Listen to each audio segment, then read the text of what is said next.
बेटा last lecture में हमने सेल के बारे में पढ़ा था। सेल क्या है, सेल के साइजेस, सेल की शेप और सेल के फंक्शन के बारे में पढ़ा था। We are going to start microscope. What is microscope? Microscope is an instrument which is used to see very small things that cannot be seen with naked eye. Microscope एक ऐसा instrument है जो छोटी चीज़ों को देखने के लिए इस्तेमाल होता है जिसको हम आम आँख से नहीं देख सकते। We look at something through a microscope, it appears larger.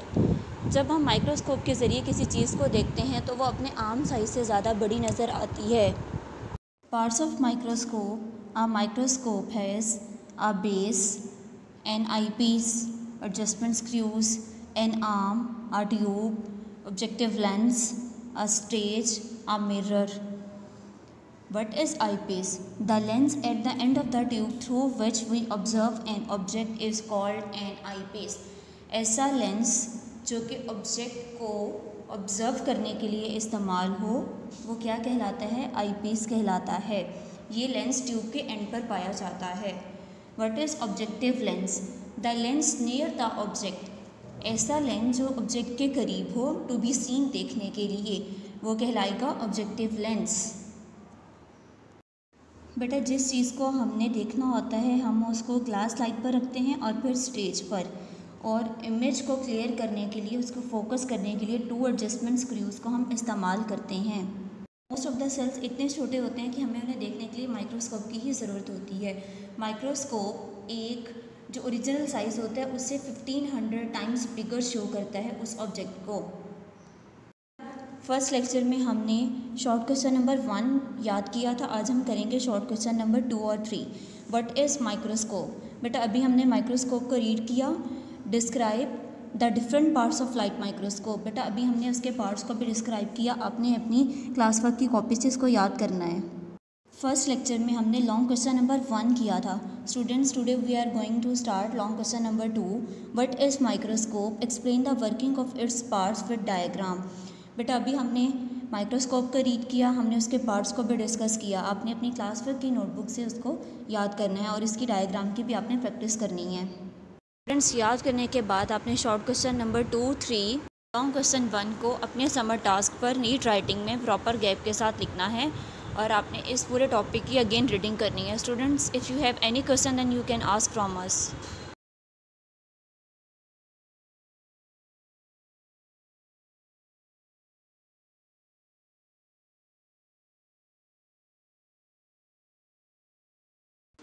Students, last lecture में हमने set, well define, set notation को रीड आउट किया था। आज हम पढ़ेंगे सिम्बियोलिक फॉर्म। बेटा किसी भी सेट को हम सिम्बियोलिकली कैसे राइट करते हैं उसका तरीका ये है। सेट ऑफ पेट्स, हम इस सेट को ए का नाम देंगे, इक्वल के साइन के बाद करली ब्रैकेट लगाएंगे, cow comma horse comma goat and so on, curly bracket से इसको फिर क्लोज कर देंगे। अब देखें काउ इस सेट का एलिमेंट है ना, क्योंकि इस सेट के अंदर आ रहा है, तो हम क्या लिखेंगे? A cow is an element of the set ए। ठीक है। अब इस सेट के अंदर देखें ट्री है, नहीं है ना जी, तो हम क्या राइट करेंगे? Tree is not the element of the set A. Exercise 1.1 question number 3, write the following statements into the symbolic form. Potato is an element of set V. V means vegetables. बेटा potato element है V का, क्योंकि potato vegetable है तो हम यही right करेंगे ना कि पोटैटो एलिमेंट है सेट किसका? वी का।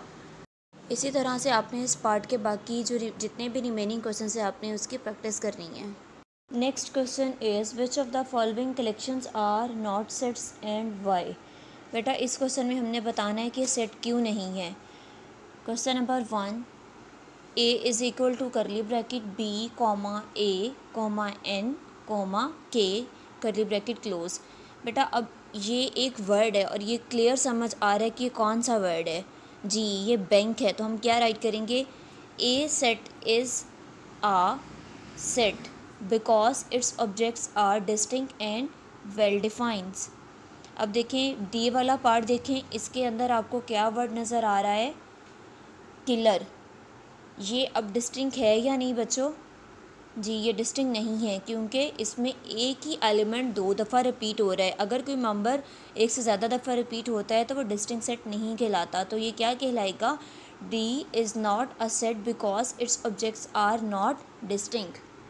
Next question is list the elements of the following sets. आपने इसके एलिमेंट्स को जो है वो राइट करना है। Question number 1 is the set of 5 countries. अब देखिए 5 कंट्रीज़ आप कोई भी लिख सकते हैं। आप कर्ली ब्रैकेट लगाएंगे और अपनी पसंद की 5 जो है कंट्रीज़ उनके नेम राइट कर देंगे। 5 कंट्रीज़ कौन कौन से? For example India, Pakistan, China, Afghanistan. ठीक है।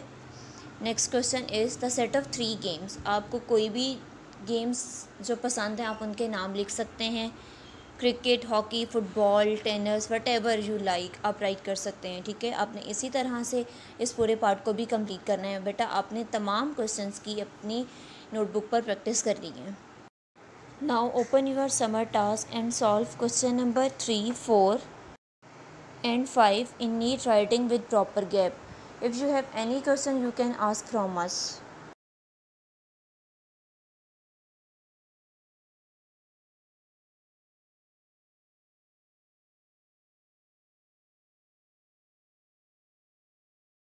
स्टूडेंट्स हमने फर्स्ट लेसन के अंदर नज़म हमद की रीडिंग की थी और इसकी तशरीह की थी। आज का हमारा पहला टॉपिक है इमला के अल्फाज। नंबर 1 खुशनुमाई, नंबर 2 ढंग, नंबर 3 निराली, नंबर 4 चटक, नंबर 5 खुदक, नंबर 6 महके, नंबर 7 चहके, नंबर 8 इतर, नंबर 9 भांत भांत, नंबर 10 मामूर, नंबर 11 जाड़ा, नंबर 12 थरथराना, नंबर 13 झोंके, नंबर 14 मेवे, नंबर 15 घट। बेटा आपने इसको अपनी क्लास वर्क की नोटबुक से याद करना है। हमारा नेक्स्ट टॉपिक है अल्फाज मायनी जुमले। नंबर 1 निराली। निराली का मतलब होता है अनोखी और इसका जुमला है अहमद ने एक निराली चीज़ बनाई। नंबर 2 हिकमत। हिकमत का मायनी है दानाई और इसका जुमला अल्लाह ताला की बनाई हुई हर चीज़ में हिकमत है। बेटा इसी तरह से आपने अपनी क्लास वर्क की कॉपी से बाकी अल्फाज मायनी जुमलों को याद करना है। नेक्स्ट टॉपिक है सवालात के जवाबात दें। पहला सवाल है हमद किसे कहते हैं। बेटा हमने पहले लेसन में इसको डिस्कस किया था। हमद इस ऐसी नज़म को कहते हैं जिसमें अल्लाह ताला की तारीफ़ बयान की जाए। हमद में अल्लाह ताला के औसाफ़ व कमालात का ज़िक्र किया जाता है। सवाल नंबर 2 और फूल हैं इधर में बसाए के मायनी अपने अल्फाज में लिखिए। सवाल नंबर 3 इस नज़म में अल्लाह ताला की कुदरत के इजहार के कई मनाज़िर बयान किए गए हैं। आप इनमें से 5 को अपने अल्फाज में बयान करें। बेटा आपने अपनी क्लास वर्क की कॉपी से इसको याद करना है। बेटा आपने अपनी क्लास वर्क की कॉपी से खाली जगह को भी याद करना है। पहली खाली जगह है क्या खूब है रंग डैश सबका, रंग ढंग।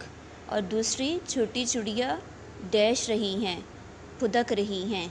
तीसरी इसकी कुदरत से फूल डैश फूल महके। और चौथी खाली जगह है फूलों का डैश है अंदाज जुदा जुदा। और पांचवी डैश में अमीर है या आराम महलों में। बेटा आपने अपने समर टास्क पर इसको नीट राइटिंग में प्रॉपर गैप के साथ लिखना है। अगर आपको कोई क्वेश्चन समझ नहीं आता तो आप पूछ सकते हैं।